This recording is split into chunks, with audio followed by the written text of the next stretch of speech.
guy was being very condescending to me. He asked me in an insulting way, "Do you speak English?" But the joke's on him because I took honors English in high school. So I laid it on him, honors English style. I said, "Excuse me, sir, your benightedness appalls me. Do not declare your belligerence towards me. Furthermore, your propensity to declare me inadequate is quite pestiferous." Yeah, he didn't see that coming. I'm a shy person by nature. I don't say much. I keep to myself. I'm a quiet person. So whenever I do things like, "Bah!" people don't expect it. I'm a mysterious person. That's my flaw. I hate being shy. There's been times my shyness has prevented me from saying anything.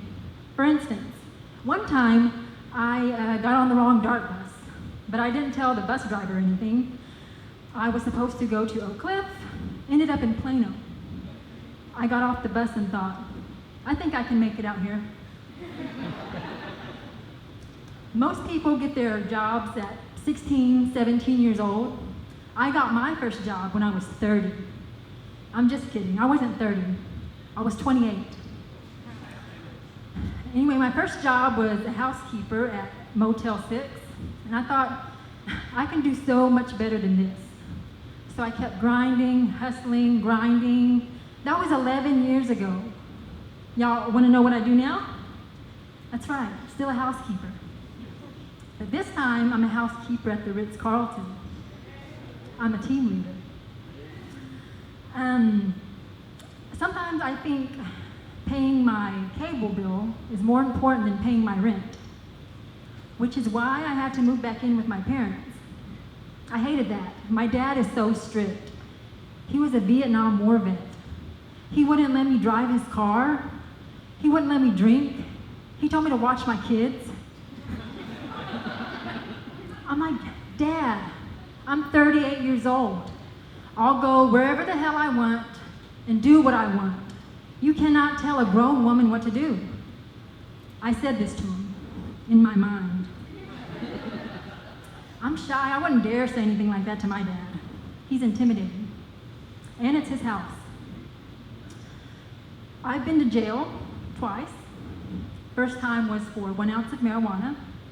Second time was for assault. She deserved it. So when I go to jail, I do it big. I don't go down for small stuff like petty theft or traffic tickets. That's for amateurs. Like I said, I have 3 kids.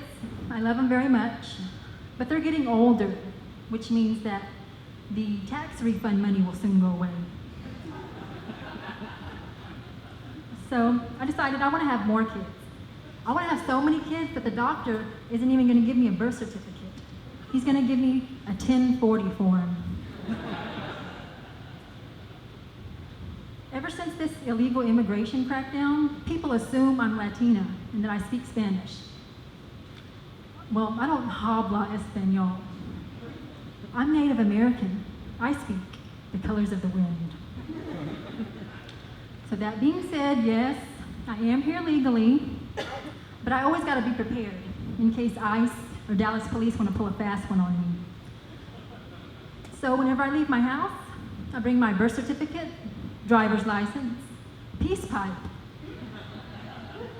and a small bottle of my ancestors' tears. And being Native American, I always get asked a lot of questions. So to clarify everything, I tell people that being Native American is similar to being God. You've heard of us, but you're not sure if we exist. When you tell people you've seen us, they don't believe you.